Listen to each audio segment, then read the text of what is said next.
지난 시간 우리는 주기도문의 5번째 강구인 용서를 함께 살펴봤습니다.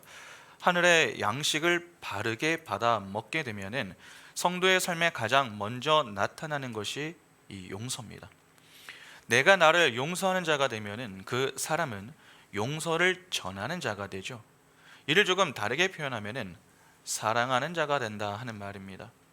예수를 진리로 깨달아 마음으로 갖게 되면은 사랑이신 하나님 안에서 하나님과 연합하는 상태, 즉 이 하나가 되는 것입니다. 사랑 안에 있는 자에게서 나올 것이 무엇입니까? 사랑입니다. 그래서 진리의 양식을 먹은 자는 사랑의 실천자가 되는 것입니다. 바울은 교회가 질 빚은 복음을 전하는 것, 즉 사랑의 빚밖에 없다, 그렇게 이야기했습니다. 그러니까 서로 사랑하는 것이 곧 서로의 빚을 탕감해 주는 삶인 것입니다. 그렇게 내가 빚을 탕감받아 남도 빚을 탕감해 줄 수 있는 자로 사는 자들이, 그렇게 세워줄 수 있는 자들이 교회인 우리인 것이죠. 교회는 반드시 용서의 삶을 살게 됩니다.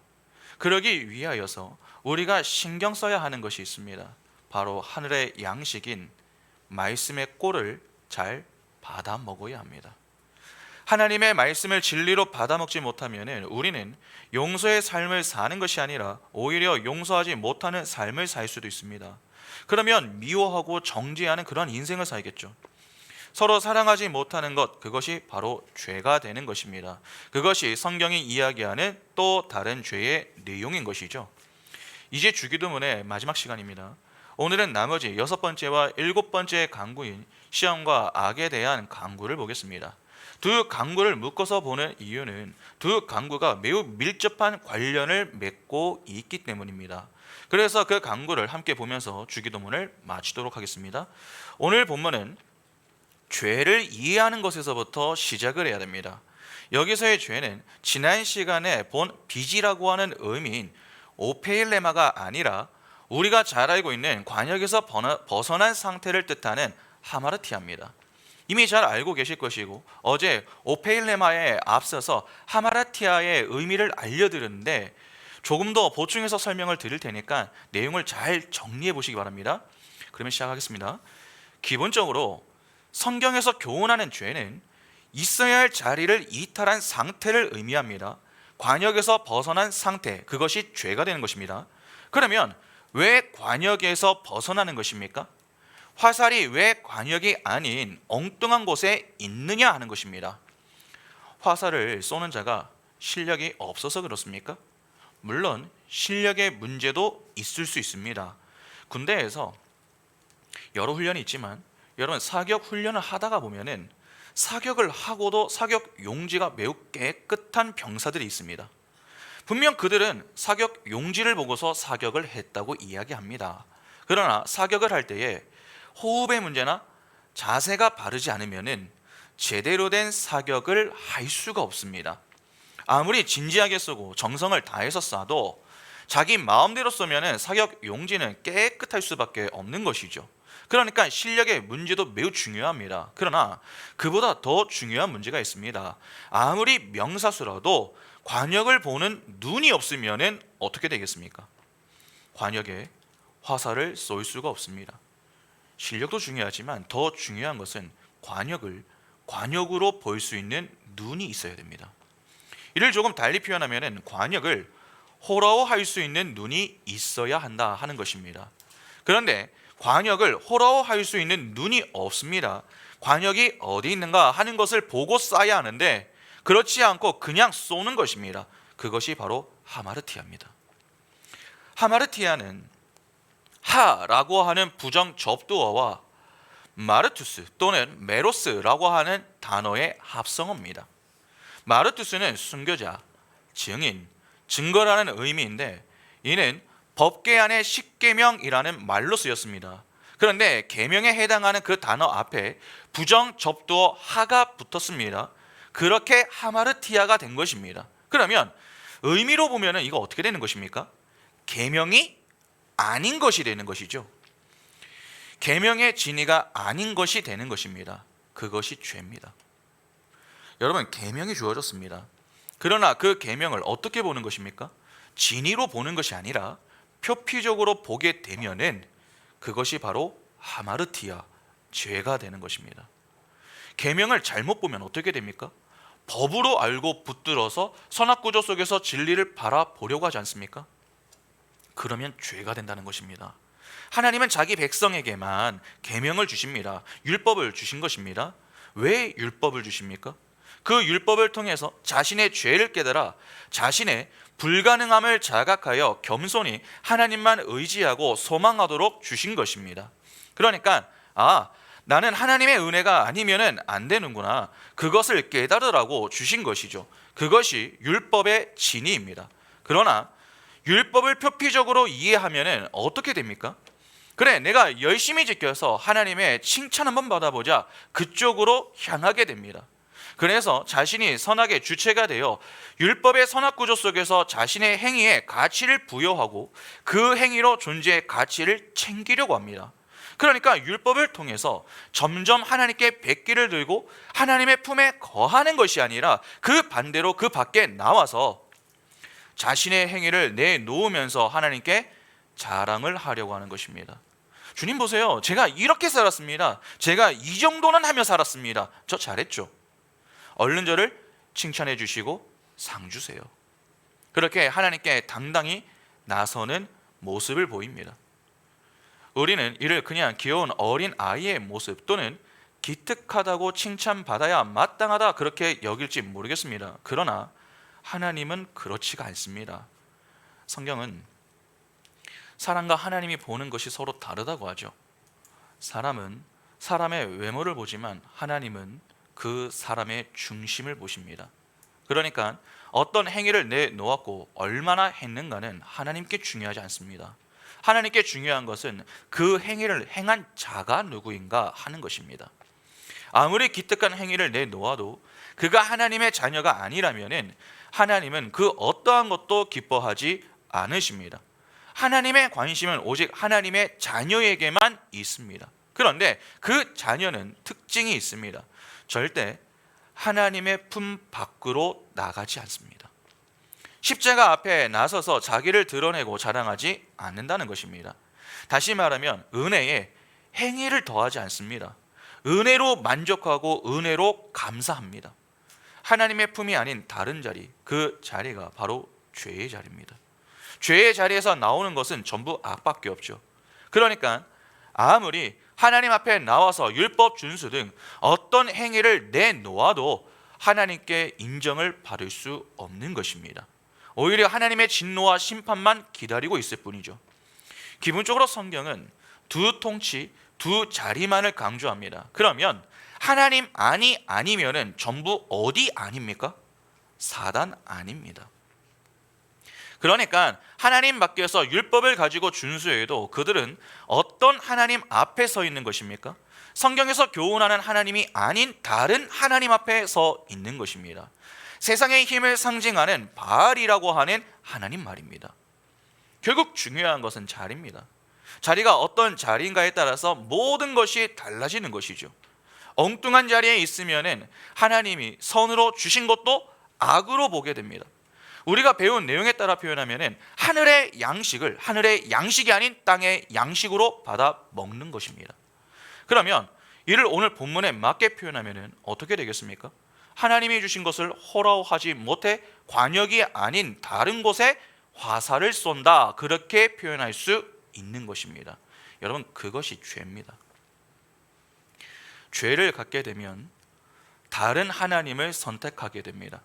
다시 말해서 엉뚱한 남편 옆에 붙어서 여기가 내 남편이야, 그렇게 진짜를 두고 가짜를 자기 남편이라고 소개하는 것이죠. 여러분, 엉뚱한 남편과 연합하는 것이 무엇입니까? 간음입니다. 간음의 문제는 반드시 결혼의 왜곡의 자리로 향합니다. 결혼의 왜곡이 무엇을 이야기하는 것이었습니까? 말씀의 불순종입니다. 그것이 노아의 홍수 심판의 이유 아니었습니까? 그러니까 하나님이 율법을 주신 것을 호라호하지 못하면 오히려 그 주신 율법으로 심판을 당하게 되는 것입니다. 멸망하게 되는 것입니다. 다시 말해서 죄가 된다는 것이죠.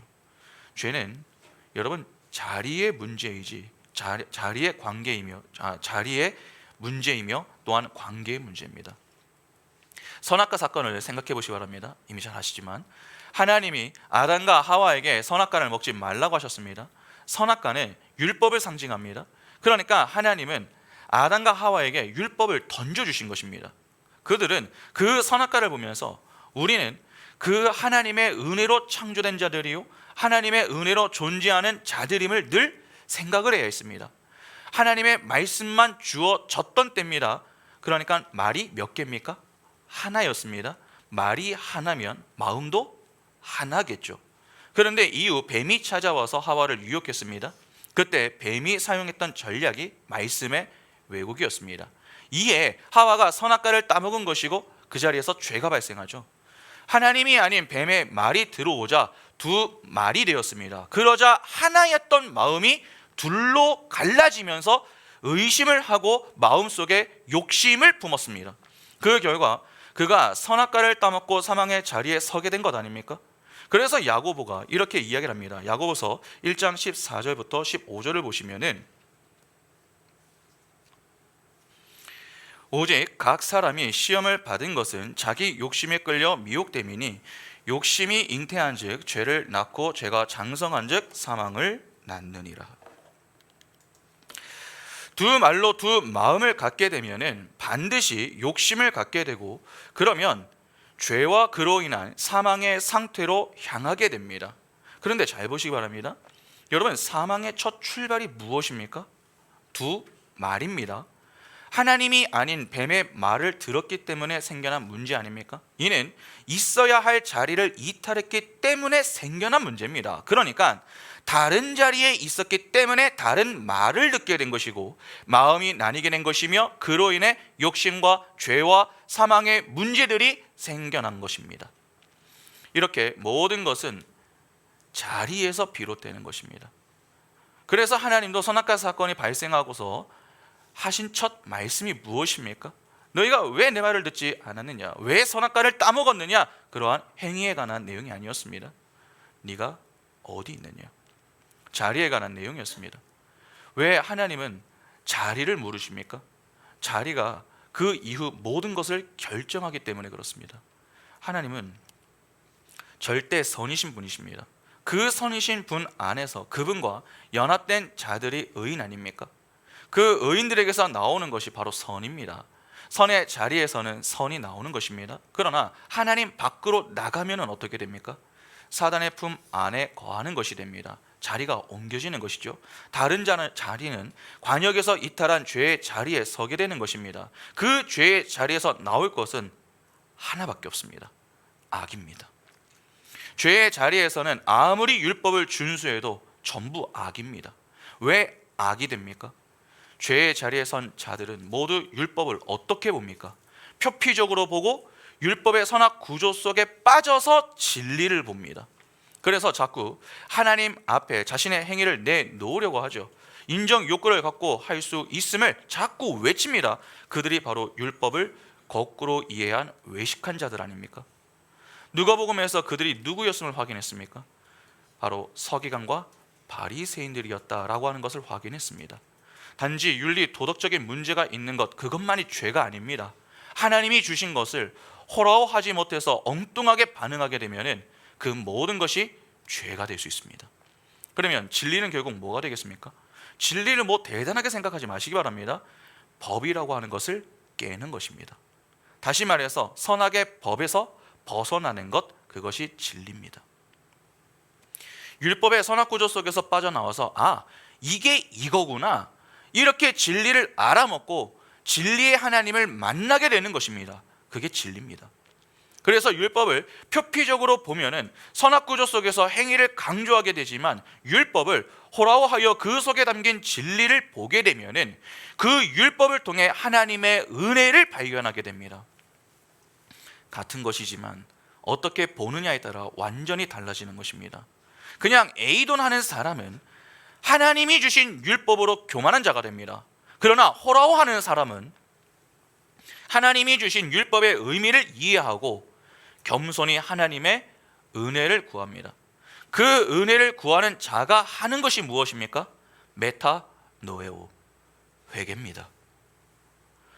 율법은 우리 스스로 법을 지켜서 하나님께 칭찬받을 수 없음을 깨달아 하나님의 은혜로만 살 수 있는 자들이 우리임을 알려주는 것이구나. 우리에게는 꼭 하나님의 은혜가 필요한 거였구나. 그렇게 율법을 통해서 우리의 죄를 자각하고 겸손히 하나님의 은혜를 구할 수 있어야 하는 것입니다. 그렇게 다른 마음으로 진리를 깨달아 은혜를 구하는 것, 그것이 바로 회개입니다. 자꾸 회개를 행실이 나쁘고 죄질이 안 좋은 사람들만이 하는 것이다, 그렇게만 생각하시면 안 됩니다. 그것은 여러분 반성이 될 수는 있어도 진정한 의미에서 회개가 될 수는 없습니다. 그러면 이 내용을 가지고 시험과 악의 강구를 보겠습니다. 오늘 본문을 한번 보시기 바랍니다. 마태복음 6장 13절에 우리를 시험에 들게 하지 마시옵고 다만 악에서 구하시옵소서. 나라와 권세와 영광이 아버지께 영원히 있사옵나이다. 아멘. 여기 보면은 우리를 시험에 들게 하지 마시옵고, 우리가 구해야 할 여섯 번째 강구가 나옵니다. 여섯 번째 강구가 무엇입니까? 바로 시험에 관한 강구입니다. 그런데 제가 이런 질문 하나 드려보겠습니다. 여러분, 하나님은 우리를 시험하십니까? 지난 주일에 야고보서를 가지고서 함께 성경 공부를 했는데 기억나십니까? 성경은 이에 대해서 뭐라고 합니까? 일단 야고보의 이 말을 한번 보시기 바랍니다. 야고보서 1장 13절에 사람이 시험을 받을 때에 내가 하나님께 시험을 받는다 하지 말지니 하나님은 악에게 시험을 받지도 아니하시고 친히 아무도 시험하지 아니하시느니라. 여기 보면은 하나님은 아무도 시험하지 않으신다라고 나옵니다. 그런데 성경을 보면은 하나님이 자기 백성을 시험하시는 내용이 종종 나옵니다. 가장 먼저 믿음의 조상 아브라함을 시험하셨죠. 창세기 22장 1절에 그 일 후에 하나님이 아브라함을 시험하시려고 그를 부르시되 아브라함아 하시니 그가 이르되 내가 여기 있나이다. 하나님이 아브라함을 시험하시려고, 여기 보면 하나님이 아브라함을 시험하셨다라고 합니다. 그리고 신명기 8장 2절도 볼까요? 신명기 8장 2절 보시면 내 하나님 여호와께서 이 40년 동안에 내게 광야길을 걷게 하신 것을 기억하라. 이는 너를 낮추시며 너를 시험하사 내 마음이 어떠한지 그 명령을 지키는지 지키지 않는지 알려 하심이라. 너를 시험하사. 여기도 하나님이 이스라엘을 시험하셨다라고 하죠. 마지막으로 요한복음 한 구절도 보겠습니다. 요한복음 6장 6절 보시면 이렇게 말씀하시면 친히 어떻게 하실지를 아시고 빌립을 시험하고자 하심이라. 빌립을 시험하고자, 예수께서 빌립을 시험하셨다라고 합니다. 예수는 하나님의 아들이십니다. 이는 그분도 하나님이시다라고 하는 말 아닙니까? 그러니까 전부 하나님이 시험하시는 그러한 내용들입니다. 분명 야고보는 하나님은 아무도 시험하지 않으신다라고 했는데 성경을 보면은 하나님은 택한 백성을 시험하시죠.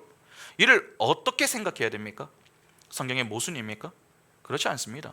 성경은 오류가 없습니다. 여러분, 하늘의 신비를 땅이 이해할 수 있습니까? 없습니다. 여전히 신앙생활을 하면서 수수께끼 같은 그러한 내용들이 얼마나 많습니까? 삼위일체, 부활, 천국, 영생 등 우리의 이성과 상식을 뛰어넘는 신비에 관한 이야기들이 차고 넘칩니다. 이 땅의 것으로 설명하려고 해도 벅찬 것들이 있다는 말이죠. 그러니까 하늘의 신비는 땅이 이해할 수 있는 것이 아닙니다. 그래서 하나님은 그 하늘의 것을 땅의 것으로 담아서 주시죠. 우리 눈높이에 맞게 맞추어서 가르쳐 주시는 것입니다. 우리 눈에 가시적으로 보이는 율법, 성전, 제사, 절기, 예수 등 전부 그 속에 담고 있는 의미가 있습니다. 그러니까 우리는 우리 눈에 보이는 것들을 통해서 보이지 않는 하나님을 바라볼 수 있어야 하는 것입니다.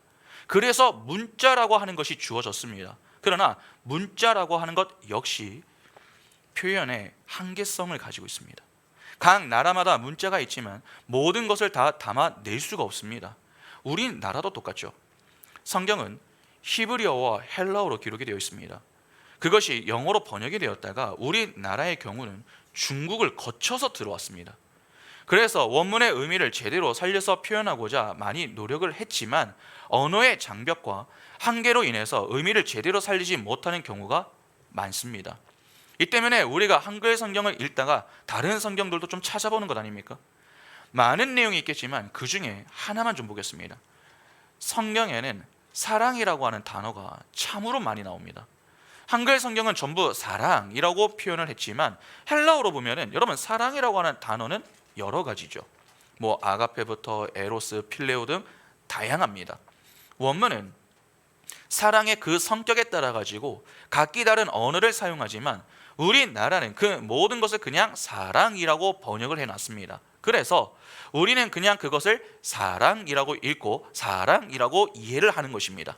그러다 보니 저자의 의도에 맞게 읽고 이해하는 것이 종종 어렵게 느껴집니다. 부활하신 예수께서 베드로를 만나서 질문하셨던 내용을 한번 생각해 보시기 바랍니다.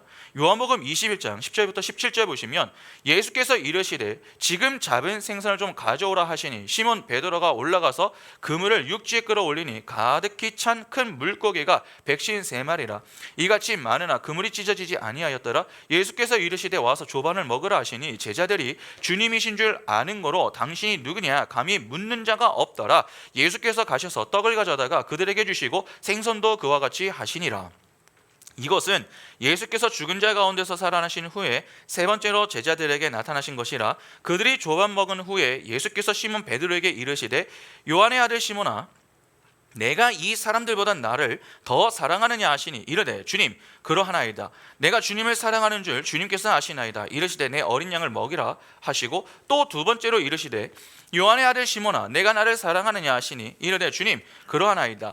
내가 주님을 사랑하는 줄 주님께서 아시나이다. 이르시되 내 양을 치라 하시고 세 번째 이르시되 요한의 아들 시몬아 내가 나를 사랑하느냐 하시니 주께서 세 번째 내가 나를 사랑하느냐 하심으로 베드로가 근심하여 이르되 주님 모든 것을 아시오매 내가 주님을 사랑하는 줄을 주님께서 아시나이다. 예수께서 이르시되 내 양을 먹이라. 여기 보면 부활하신 주님과 베드로가 대화를 나누는 장면이 나옵니다. 총 3번에 걸쳐서 주님은 베드로에게 물으십니다. 네가 나를 사랑하느냐? 그렇게 물으시죠. 이에 베드로가 뭐라고 합니까? 예, 내가 주님을 사랑하는 줄 주께서 아시지 않습니까? 그렇게 이야기합니다. 한글 성경으로 보면 전부 사랑이라고 번역을 해놨기 때문에 그냥 사랑이라고만 생각하고 넘어가기 쉽습니다. 그러나 한글 성경과 달리 헬라어 원문으로 보면 사랑이라고 번역된 단어가 다 똑같은 게 아닙니다. 주님께서 질문하신 처음과 두 번의 질문에 사용된 이 사랑은 아가페입니다. 그러나 마지막 세 번째의 사랑은 아가페가 아닙니다. 필레오입니다. 그리고 베드로가 주님의 질문에 세 번 다 뭐라고 대답했습니까? 내가 주님을 사랑하는 줄 주께서 아신다고 답했습니다. 베드로가 사용한 사랑은 전부 필레오입니다. 패드를 잠시 한번 넘겨주십시오. 보이십니까? 우리가 방금 본 요한복음 21장 15절부터 17절을 한글 성경하고 원문으로 보시면은 주님께서 첫 번째로 물으십니다. 시몬아, 내가 이 사람들보다 나를 더 사랑하느냐? 이 사랑이 아가페입니다. 근데 베드로가 여기에 대해서 대답을 하죠. 내가 주님을 사랑합니다. 여기에 사용된 게 필레오입니다. 뭐 어떻게 읽는지는 몰라도 일단은 모양이 다르니까 일단 다른 용어인 거는 아시겠죠. 그리고 16절도 보겠습니다. 또 두 번째로 이르시되 요한의 아들 시몬아 내가 나를 사랑하느냐고 묻습니다. 이때 사랑은 아가페입니다. 이에 베드로가 다시 대답을 합니다. 네, 제가 주님을 사랑하는 줄 주께서 아시지 않습니까? 이때 사용된 사랑이 필레오입니다. 그러면 17절 보겠습니다. 이에 세 번째로 다시 물으십니다. 시몬아 내가 나를 사랑하느냐? 이때는 필레오입니다. 그리고 주님께 다시 이야기를 합니다. 베드로가 네, 제가 주님을 사랑하는 줄 주님께서 아시지 않습니까? 이때의 사랑도 필레오입니다. 그러니까 베드로는 세 번 다 필레오의 사랑을 이야기한 것이죠. 그러니까 주님께서 베드로에게 사용하신 사랑의 의미와 베드로가 대답하며 사용한 사랑의 의미는 서로 다른 것입니다. 우리나라 언어는 이 의미를 살려서 번역하기가 좀 어렵습니다. 그래서 그냥 전부 사랑이라는 단어로 기록을 해놓은 것이죠. 그러다 보니 우리는 그냥 사랑이라고만 생각을 하고 넘어가는 것이지만 이는 원문의 의미를 제대로 살리지 못한 번역인 것입니다. 그런데 사랑만 그렇겠습니까? 아닙니다. 시험도 똑같습니다. 야고보는 하나님이 아무에게도 시험하지 않으신다라고 했습니다. 그러나 이는 진짜 시험하지 않으신다라고 하는 말이 아니라 사단의 시험과 같은 성격의 시험을 하지 않으신다라고 하는 말입니다.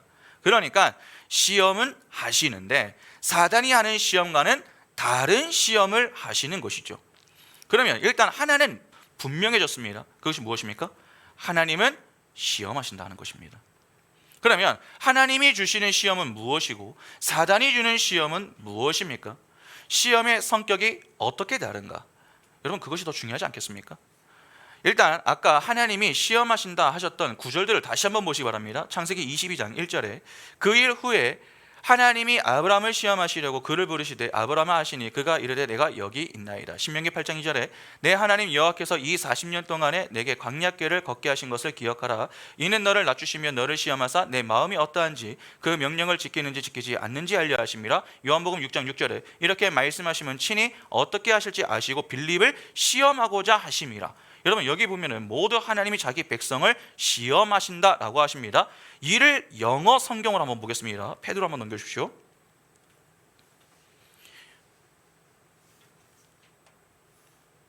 창세기 22장 1절을 보면은 시험이라는 말 나오죠.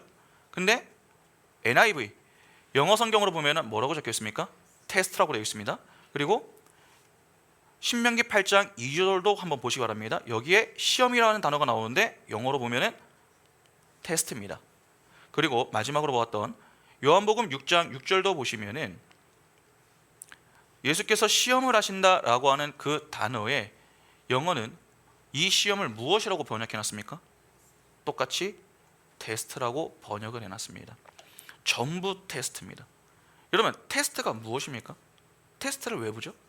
통과하라고 보는 것입니다. 통과하라고. 그러니까 하나님이 시험하시는 이유는 그 시험을 통과하라고 주시는 것입니다.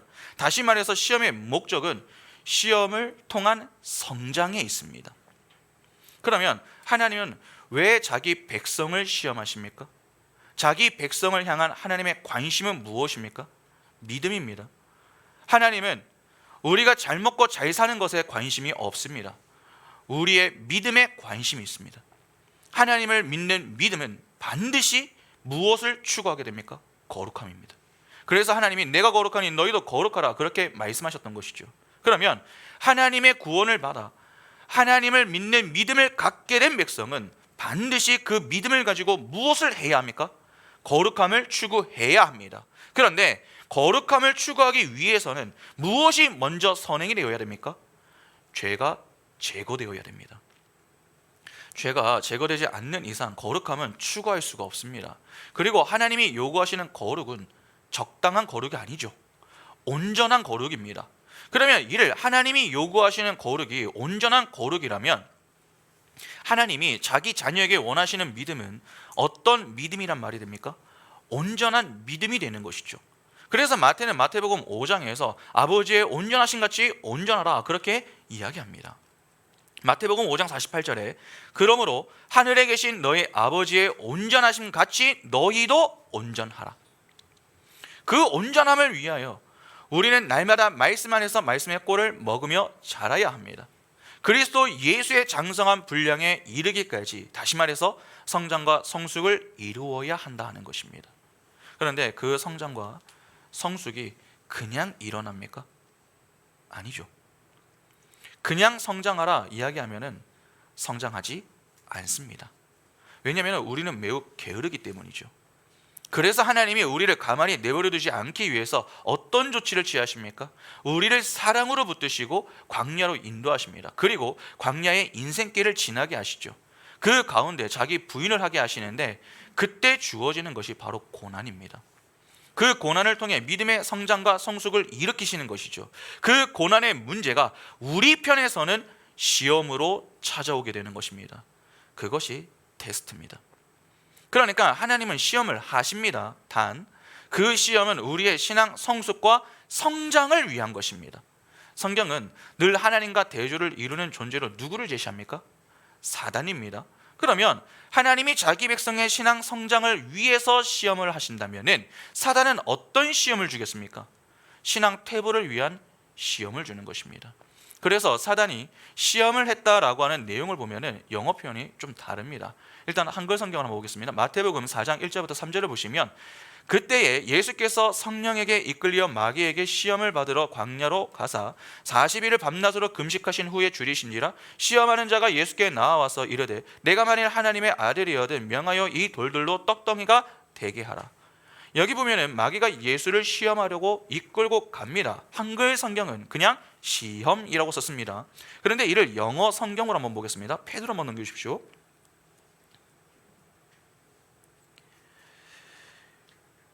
우리가 방금 읽었었던 마태복음 4장 1절부터 3절을 영어 성경으로 보게 되면은 지금 시험이라고 하는 단어가 2번 나오는데 영어 성경에서는 뭐라고 기록을 하고 있습니까?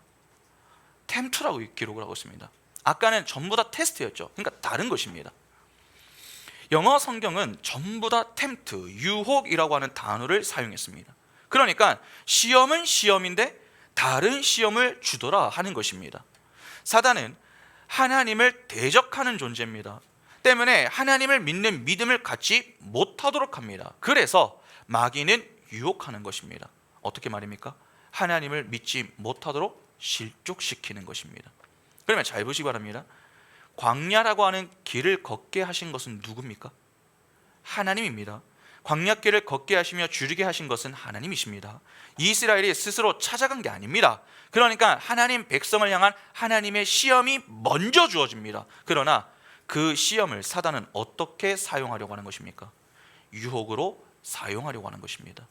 다시 말해서 하나님의 시험을 시험으로 받으면 그 시험을 통과할 수 있지만 반대로 그 시험을 유혹으로 받게 되면 실족하게 되는 것입니다.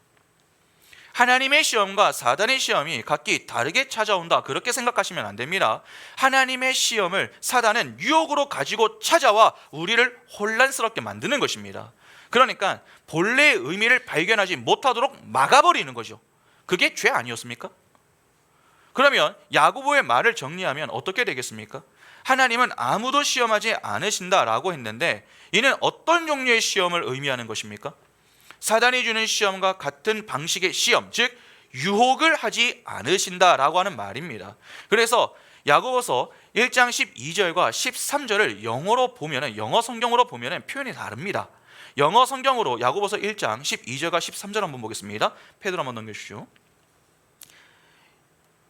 여기 개역개정을 보시면 시험을 참는 자는 복이 있나니 이는 시련을 견디어낸 자가 주께서 자기를 사랑하는 자들에게 약속하신 생명의 면류관을 얻을 것이기 때문이라 라고 합니다. 여기 시험이 나옵니다. 근데 영어 성경으로 보면은 이 시험이 어떻게 번역이 되어 있습니까? 테스트로 나와 있습니다. 그런데 13절을 보시면 사람이 시험을 받을 때에 내가 하나님께 시험을 받는다 하지 말지니 하나님은 악에게 시험을 받지도 아니하시고 친히 아무도 시험하지 않는다라고 합니다. 그런데 이것을 영어 성경으로 보면은 전부 다 어떤 단어입니까? 템트입니다. 12절에도 시험이 나오고 13절에도 시험이 나옵니다. 그렇지만 다릅니다. 12절에 나오는 시험은 테스트이고 13절에 나오는 시험은 템트입니다. 그러니까 하나님은 시험을 하시는데 사단이 유혹하는 방식의 시험을 주지는 않으시는 것이죠. 그러면 여기까지 잠시 간단히 정리를 해보겠습니다. 하나님은 자기 백성을 위하여 시험을 주십니다. 그 시험은 통과하라고 주시는 시험입니다. 믿음의 성장과 성숙을 위하여 시험을 주시며 그 시험 끝에 하나님이 준비하신 생명의 면류관이 예비가 되어 있습니다. 그 생명의 면류관을 주시기 위하여서 시험을 주시는 것입니다. 그래서 하나님은 자기 백성을 광야 인생길을 지나게 하시며 자기 부인이라는 그 과정을 지나게 하시죠. 문제는 그 시험을 통과하는 과정에 사단이 어떻게 찾아오는 것입니까? 문제의 출제자인 하나님의 의중을 제대로 헤아리지 못하도록 눈을 막기 위하여 찾아오는 것입니다. 그래서 문제자의 의도를 왜곡시켜 혼란을 주는 것입니다.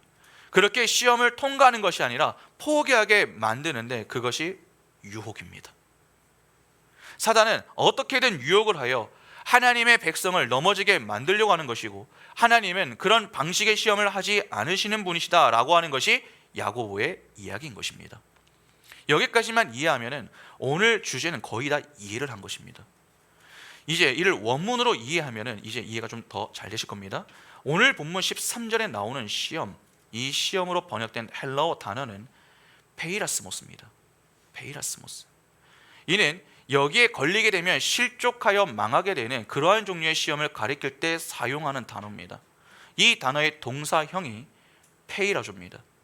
하나님은 바로 이러한 페이라스모스적인 시험을 하지 않으신다라고 하는 것입니다. 그런데 예수께서 제자들을 시험하시는 장면을 잘 보시기 바랍니다. 지금 조금 혼동이 되실 수 있는데 조금만 더 들어보십시오.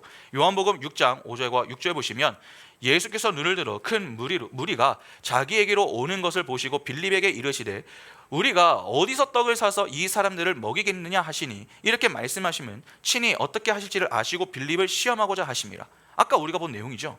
영어로는 어떻게 기록이 되어 있었습니까? 이 시험이 테스트라고 되어 있었습니다. 그러나 원문으로 보면은 페이라조라고 기록이 되어 있습니다. 여러분 좀 이상하지 않으십니까? 하나님은 실족하여 망하게 하는 시험을 주지 않으신다고 했는데 여기서는 왜 이러한 단어가 사용이 된 것입니까? 헬라어 페이라조를 히브리어로 바꾸면 나사가 됩니다. 나사. 이 단어를 구약에서 찾아보면 우리가 잘 아는 구절이 나옵니다. 신명기 8장 2절과 3절 보시면 내 하나님 여호와께서 이 40년 동안에 내게 광야길을 걷게 하신 것을 기억하라. 이는 너를 낮추시며 너를 시험하사, 여기서의 시험이 나사입니다. 내 마음이 어떠한지 그 명령을 지키는지 지키지 않는지 알려 하심이라. 너를 낮추시며 너를 줄이게 하시며 또 너도 알지 못하며 내 조상들도 알지 못하던 만나를 내게 먹이신 것은 사람이 떡으로만 사는 것이 아니요 여호와의 입에서 나오는 모든 말씀으로 사는 줄을 내가 알게 하려 하심이니라. 여기 보면 하나님이 자기 백성인 이스라엘을 광야에서 시험하셨다라고 하십니다. 여기에 사용이 된 단어, 그 단어가 바로 나사입니다. 이 이야기가 광야 생활의 만나 이야기로 연결이 되는데 그것이 신약으로 넘어와 오병이어의 이야기로 등장하는 것입니다. 그러면 신명기의 말씀과 오병이어의 이야기가 연결이 된 것이라면 지금 주님은 의도적으로 빌립에게 그 단어를 사용했다라고 하는 말 아닙니까? 주님이 자신의 제자를 시험되게 만드시는 분은 아니지 않습니까? 어떤 교훈을 줄 목적, 어떤 깨달음을 주기 위해서 페이라조라고 하는 이 단어를 사용하여 지금 시험하셨던 것입니다. 그러면 무슨 깨달음을 주기 위해서 그렇게 시험을 하십니까? 간단합니다. 신명기에서 주님이 왜 이스라엘을 시험하신다고 하셨습니까? 사람이 떡으로만 사는 것이 아니요 여호와의 입에서 나오는 모든 말씀으로 사는 줄 알게 하려 함이라. 바로 이것입니다. 그러면 오병이어는 무엇을 교훈하기 위하여 주어진 사건입니까? 신명기 8장의 교훈이 동일하게 적용이 되는 사건입니다. 그러니까 오병이어로 진리를 깨달아 알게 되면은 시험에서 빠져나오게 되는 것입니다. 그러나 그렇지 않고 오병이어를 내 육적 배부름의 양식으로만 받아 먹게 되면은 그것이 페이라스모스, 즉 유혹에 빠지게 되는 것입니다. 하나님은 전자를 의도하고 시험을 주신 것입니다. 후자를 의도하고 주시는 게 아닙니다. 그래서 야고보는 하나님은 페이라스모스적인 시험을 하지 않으신다, 그렇게 이야기한 것입니다. 이 땅에 우리에게 주어지는 모든 것은 전부 하나님의 진리를 담고 있습니다. 성전, 율법, 인생, 역사 등 모든 것 속에 진리가 들어가 있습니다. 때문에 우리는 우리 눈에 보이는 것들을 통해서 보이지 않는 하나님의 뜻을 바라볼 수 있어야 하는 것이죠. 여러분, 사람은 그러한 표피적 상징들을 표피적으로 받아들여 살아날 수 있는 것이 아닙니다. 오히려 그 속에 담겨져 있는 진리의 말씀에 의해서 살아날 수 있는 것입니다. 잘 한번 생각해 보시기 바랍니다. 구약의 제사라고 하는 것은 우리 눈에 보이는 것이죠. 그러나 그 제사라고 하는 것이 우리를 살려냈습니까? 번제는 드려도 이후에 또 드려야 했습니다. 드리고 무한정 드려야 했습니다. 왜냐하면 제사를 드려도 제사를 드리는 자의 죄가 사라지지 않기 때문이죠. 하나님이 번제를 허락하셨던 것은 그 번제로 죄사함을 받아라 하는 말이 아니라 번제 속에 담겨져 있는 그 의미를 이해하라는 말이었습니다. 주로 제사의 제물은 흠이 없는 정결한 짐승입니다. 부정한 자를 위하여 정결한 짐승이 죽는 것 아닙니까? 바로 죄인을 위하여 의인이신 예수 그리스도께서 어린 양이 되어 우리를 대신하고 대표하여 죽으시는 것을 모형으로 하는 제사였습니다. 그러니까 당시 이스라엘은 우리를 살리는 것은 우리가 열심히 하고 있는 제사 때문이 아니라 그 제사가 담고 있는 진리, 즉 예수 그리스도 때문이다 라고 하는 사실을 깨달아야 했던 것입니다. 그것을 깨닫는 자는 시험에 빠지지 않습니다. 그러나 그렇지 않는 자들은 어떻게 되겠습니까? 시험에 드는 것입니다. 왜냐하면 열심히 제사를 드려도 제사를 드리는 그 자신은 바뀌지 않기 때문에 그렇습니다. 오늘 우리도 그렇지 않습니까? 뭔가 열심히 했습니다. 정말 부지런히 오랜 기간 동안 신앙생활을 했습니다. 그러나 나중에 시험이 들어서 하나님을 떠나는 이들이 있지 않습니까? 떠날 일도 아닌 것 같은데 갑자기 교회를 떠나는 경우가 있습니다. 그래서 그런 사람을 보면서 사람들이 종종 뭐라고 합니까? 저 사람 시험 들어서 떠났다, 그렇게 이야기하지 않습니까? 왜 같은 사건과 사고를 겪으면서도 누군가는 그 사건과 사고를 통해서 성숙의 자리로 향하고 다른 누군가는 시험에 들어서 그 길로 하나님의 품을 떠나는 것입니까? 후자의 사람은 무엇이 문제냐는 것입니다. 하나님이 우리에게 주신 떡을 하늘의 양식이 아닌 이 땅의 떡이라고 생각했기 때문에 그렇습니다. 다시 말해서 내 눈에 보이는 것들을 표피적으로 바라보면서 하나님의 뜻, 진리를 바라보지 못했기 때문에 내가 내 열심을 가지고 다니다가 힘이 빠지면 주랭랑 도망치는 것입니다. 하나님은 우리에게 통과하는 시험을 주시지 사단이 이를 유혹으로 조금만 틀어 찾아오면은 그런 자들은 너무나도 쉽게 무너집니다. 그러니까 하나님이 아무리 시험을 우리에게 좋게 가지고서 찾아오셔도 사단이 이를 조금만 바꿔버리면 그런 사람들은 바로 넘어지는 것입니다. 여러분, 사실 그 사람들만이 아니라 오늘 우리도 다르지 않죠. 그들과 우리는 사실상 차이가 없습니다. 똑같습니다. 우리도 언제 어떻게 도망칠지 모르는, 또 언제 넘어질지 모르는 외줄타기를 하고 있는 것 아닙니까? 살얼음판을 걷고 있는 것. 그러니까 그들이나 우리나 별반 차이가 없습니다. 그들과 우리의 차이는 여러분 다른 차이가 아닙니다. 은혜의 차이입니다. 그것 외에 다른 것은 다 똑같습니다. 그래서 우리는 늘 하나님 앞에서 감사해야 하는 것입니다. 오병이어의 사건을 잘 보시기 바랍니다. 주님은 분명한 의도를 가지고 그 오병이어의 진리를 가르쳐 주고자 하셨습니다. 그러니까 오병이어를 통해서 그들은 진리를 알아 먹어야 했습니다. 그러나 그들은 어떠했습니까? 주님이 주시는 것을 진리로 먹는 것이 아니라 그냥 양식으로 받아 먹었습니다. 주님은 그 표적 안에 내용으로 담긴 하나님의 진리의 말씀, 그 말씀을 호라오 하라고 양식을 주셨는데 그들은 그냥 그 떡을 의논하여 내 육정 주림을 해결하는 것으로 그치더라 하는 것입니다. 그리고 그들의 배고픔을 해결해 주신 그 예수를 왕으로 바라보며 왕으로 추대하고자 하는 움직임을 보이죠. 요한복음 6장 15절에 그러므로 예수께서 그들이 와서 자기를 억지로 붙들어 임금으로 삼으려는 줄 아시고 다시 혼자 산으로 떠나가시니라. 자신을 구원해 준 예수를 섬김의 대상으로 놓고 왕 대접을 하려고 합니다. 그런데 예수는 이에 어떻게 반응을 하십니까? 혼자 산으로 떠나십니다. 그러니까 지금 자신을 왕으로 삼으려고 하는 그 자들의 모습이 정상이 아님을 간접적으로 책망하셨던 것입니다. 예수는 내 배를 불리는 구원의 떡이 되어서는 안 됩니다. 오히려 예수는 그리스도의 영, 즉 말씀으로 내 안에 들어와 있어야 하는 것입니다. 주님이 광야에서 주신 떡은 진리의 말씀이어야 하는 것입니다. 그러나 이를 진리를 호라호하지 못하고 그냥 육적 배부름을 주는 떡으로 보고 예수를 왕으로 삼으려고 하는 자들은 어떤 양식을 추구하는 자들이겠습니까? 진리의 양식이 아닌 멸망의 양식, 썩을 양식을 추구하는 자들입니다. 그래서 예수께서 이후 이렇게 말씀하십니다. 요한복음 6장 26절 27절에 예수께서 대답하여 이르시되 내가 진실로 진실로 너희에게 이르노니 너희가 나를 찾는 것은 표적을 본 까닭이 아니요 떡을 먹고 배부른 까닭이로다. 썩을 양식을 위하여 일하지 말고 영생하도록 있는 양식을 위하여 하라. 이 양식은 인자가 너희에게 주리니 인자는 아버지 하나님께서 인치신 자니라. 그러니까 하나님이 주시는 나타난 것들을 내용으로 호라호하지 못하면은 결국 그것은 멸망하는 시험, 즉 페이라스모스가 되는 것입니다. 그래서 주님이 너희 조상들도 광야에서 만나를 먹고 죽었다라고 그들에게 힌트를 해 주셨던 것이죠. 그들에게는 만나라는 떡이 하늘에서 내린 떡이었습니다. 그러나 멸망의 떡이 되더라 하는 것입니다. 반면에 그것을 내용으로 볼 수 있으면은 그 시험이 넘어지는 시험이 아니라 통과할 수 있는 시험이 되는 것입니다. 그것이 도키메의 시험입니다. 도키메라고 하는 것은 이러한 것입니다.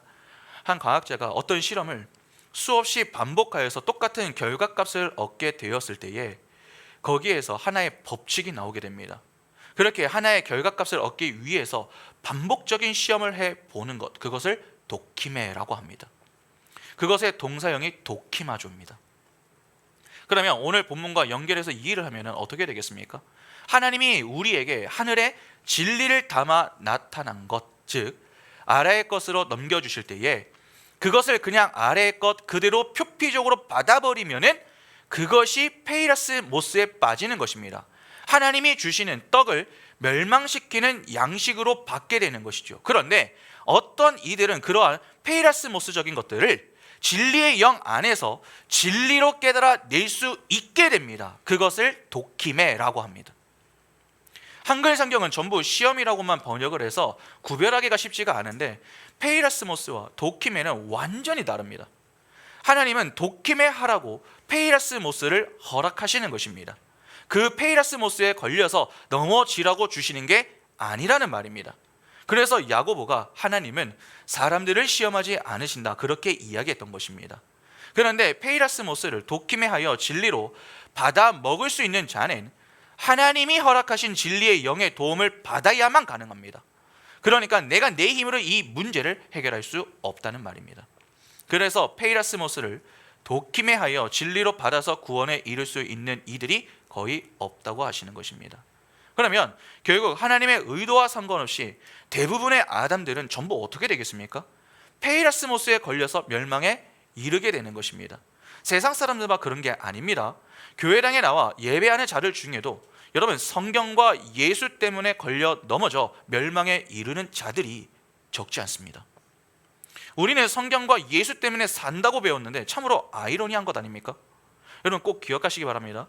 성경과 예수를 진리로 보지 못하는 자들은 그 성경과 예수가 자신을 살리는 것이 아니라 자신을 멸망케 할 수도 있습니다. 마태복음 26장 41절에 시험에 들지 않게 깨어 기도하라. 마음에는 원이로되 육신이 약하도다 하시고, 고린도후서 13장 5절에 너희는 믿음 안에 있는가? 너희 자신을 시험하고 너희 자신을 확증하라. 예수 그리스도께서 너희 안에 계신 줄을 너희가 스스로 알지 못하느냐? 그렇지 않으면 너희는 버림받은 자니라. 여러분 지금 바울이 하는 이 말을 한번 잘 보시기 바랍니다. 여기 우리가 보고 있는 페이라스모스와 도키메가 전부 나옵니다. 앞에 시험이 페이라스모스이고 뒤에 확증이 도키메입니다. 페이라스모스적인 것들로 도키메를 하라는 것이죠. 그러면 섬김의 대상인 예수 그리스도가 우리 안에 있음을 알게 될 것이다 라고 하는 말입니다. 예수가 우리 안에 있지 않으면 여러분 예수는 어디에 있습니까? 내 밖에 성전으로 서 있게 됩니다. 그러면 그 성전이 나를 멸망시키는 떡이 되는 것이죠. 그런 자가 바로 버려진 자라는 것입니다. 그러니까 우리가 신앙생활을 하면서 늘 주의해야 하는 것이 있습니다. 내가 그냥 몸만 교회를 나온다, 그것으로 만족할 게 아닙니다. 내가 예수 안에, 예수가 내 안에 있는지 말씀으로 지속적으로 스스로를 점검해야 합니다. 내 눈에 보이는 성전, 성경, 예수, 역사, 인생과 같은 것들이 그냥 표피적인 것으로 이해가 되고 해석이 되면 안 됩니다. 그것은 거짓이 되는 것입니다.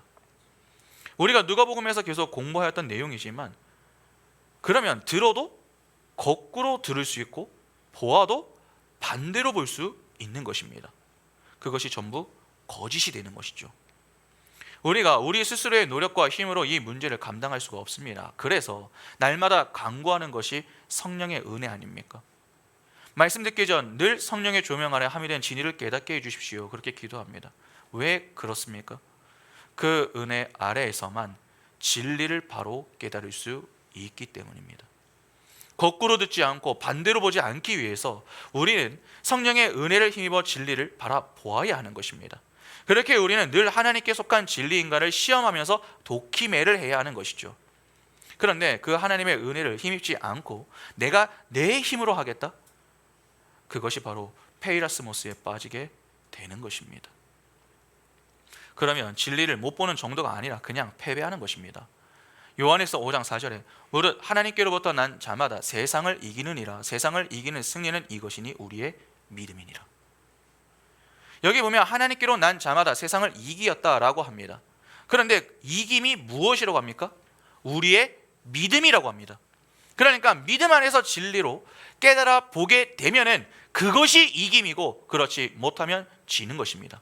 멸망이죠. 그 상태에 있는 자들이 시험에 빠진 자들이 되는 것이고, 세상을 믿음 안에서 재해석하여 진리로 깨닫는 자들이 시험을 통과한 자들이 되는 것입니다. 주님은 우리에게 궁극적인 승리, 즉 생명의 면류관을 주시기 위하여서 시험을 주시는 분이십니다. 그러면 우리는 반드시 승리를 해야 한다 하는 말 아닙니까? 이는 우리가 이 땅의 것들을 성령의 도움을 받아 진리로 깨달아 본다라고 하는 말이 되는 것입니다. 성령의 도움을 받아 말씀 속에 함유된 진리, 즉 진리를 바라보며 독침해하는 자리, 이기는 자리로 향한다라고 하는 것이죠. 여러분, 우리는 이기는 자리로 향합니다. 반드시 그 자리로 향하게 되어 있습니다. 그런데 주님은 그런 우리를 향해서 이렇게 말씀하십니다. 로마서 12장 21절에 악에게 지지 말고 선으로 악을 이기라. 바울은 악에게 지지 말고 선으로 악을 이기라고 합니다.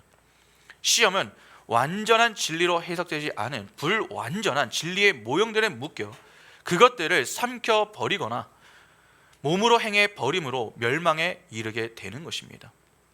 하나님은 이 땅의 모든 것에 진리를 담아 우리에게 주시면서, 자, 너희가 보아야 할 것은 진리야, 이걸 봐야 돼, 그렇게 말씀하시며 시험을 주시는데, 사단은 자꾸 우리의 눈을 흐리게 만들어서 아니야, 너희는 그냥 너희 눈에 보이는 것을 전부로 보면 돼, 그렇게 만들어서 진리가 아닌 그 외적인 것들에 집중을 하게 만들어서 멸망케 만드는 것입니다.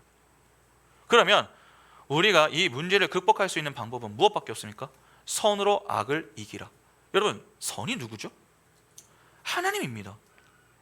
하나님 안에서 이 문제를 풀 수밖에 없습니다. 출애굽 세대는 이 문제를 해결하지 못했습니다. 구약의 이스라엘은 하나님이 내신 시험을 통과하지 못했습니다. 그러나 신약의 이스라엘인 교회는 어떻습니까?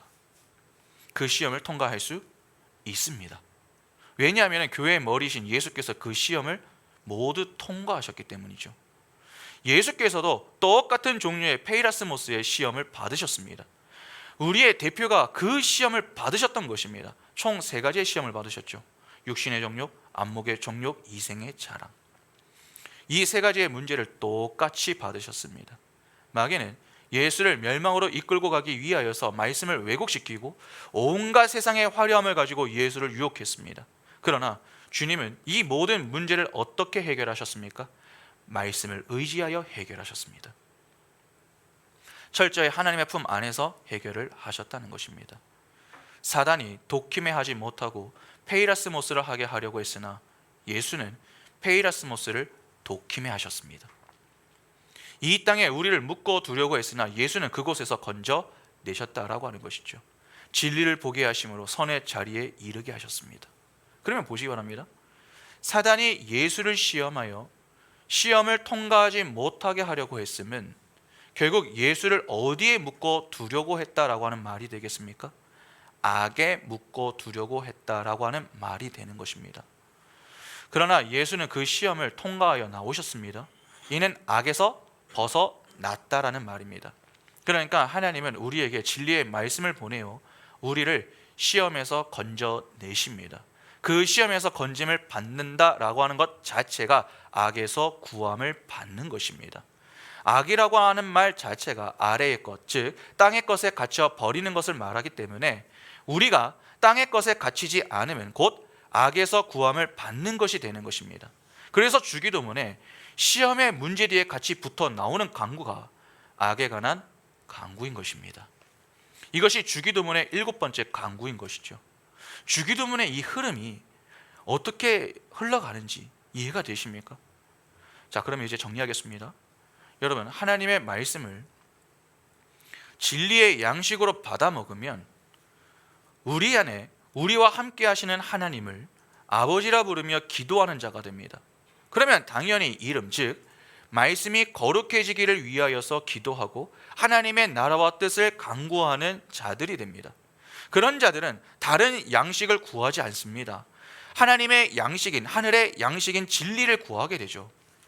그러면 그 양식을 통해서 이제 말씀을 흘려 보내주는 자가 되는 것입니다. 율법의 빚을 탕감받아 나를 용서하게 된 자는 다른 이를 용서하는 자로 살아가게 되는 것입니다. 서로가 서로에게 율법의 빚을 사해 주는 삶, 즉 서로 사랑의 빚을 지는 자들이 되는 것입니다. 그러면 그 진리 속에서 자유하게 된 자들은 시험에 들지 않고 악에서 구함을 받은 자들이 됩니다. 주기도문이 어떻게 연결이 되며 또 어떻게 진행이 되는지 이제 좀 감이 오십니까? 그러면 그 뒤에 붙어있는 나라와 권세와 영광이 아버지께 영원히 있사옵나이다. 아멘. 이 내용은 어떻게 되는 것입니까? 나라는 내 안에서 이루어지는 하나님의 섬김의 통치를 말하는 것입니다. 그리고 권세는 하나님의 말씀을 올바로 전해줄 수 있는 능력을 말하고, 영광은 보이지 않는 하늘의 것이 아래의 것으로 나타나는 것을 말합니다. 이 모든 것이 누구에게 있습니까? 우리에게 있습니다. 그래서 이 문장을 원문으로 보면은 아버지라고 하는 말이 없습니다. 너라고 하는 수라는 단어만 들어가 있습니다. 그러니까 주님이 말씀하시는 것이죠. 진리의 양식을 올바로 받아 너희가 용서하는 사람이 되고 시험과 무관한 자가 되며 악에서 건짐을 받은 자가 되면은 그 나라와 그 권세 그리고 그 영광이 너희에게 있는 것이 되는 것이다. 그리고 아멘으로 기도문을 맺어버리는 것입니다. 그렇게 될 것을 믿는다라고 하는 것으로 끝을 내는 것이죠. 여러분, 주기도문은 주님께서 우리를 위하여서 가르쳐 주신 기도입니다. 이 기도에 우리가 보탤 것이나 뺄 요소가 하나도 없습니다. 정말 이 기도의 의미만 바르게 알고 있어도 우리는 걱정할 필요가 없습니다. 하나님의 은혜로 구원을 받은 교회인 우리의 기도는 이 안에서 다 행해져야 하는 것입니다. 어떠십니까? 그동안 수련회 기간 동안에 배운 이 내용들이 잘 연결이 되십니까? 이해가 잘 안 되시면은 여러분 제발 좀 여러 번 들어보시기 바랍니다. 우리의 문제가 무엇입니까? 한 번 듣고 다시 안 듣는 것입니다. 이해가 안 됐는데. 아닙니다. 여러분 반복해서 들으셔서 이해가 되셔야 됩니다. 듣고 또 들어서 반복하여 들어 자신의 것으로 만들 수 있어야 합니다. 자꾸 마인드맵을 그려보듯이 여러분 한번 그려보시기 바랍니다. 빈 종이에다가 내가 이해한 걸 한번 써보시기 바랍니다. 그리고 또한 단어로 정리를 해 놓는 것도 도움이 됩니다. 여러분, 기도는 누가 하는 것이죠? 하나님의 자녀가 하는 것입니다. 기도는 누구에게 하는 것입니까? 우리의 아버지에게 하는 것입니다. 그러면 우리는 아버지에게 무엇을 구합니까? 거룩과 나라, 뜻, 양식, 용서, 시험, 악을 구합니다.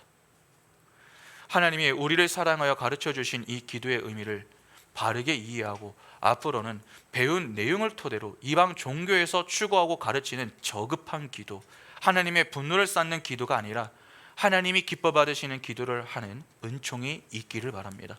그러면 그동안 수련회 기간 동안 배운 이 주기도문의 내용들을 생각하면서 함께 마음과 정성과 뜻을 다하여서 감사하는 마음으로 주기도문을 고백하고 마치겠습니다.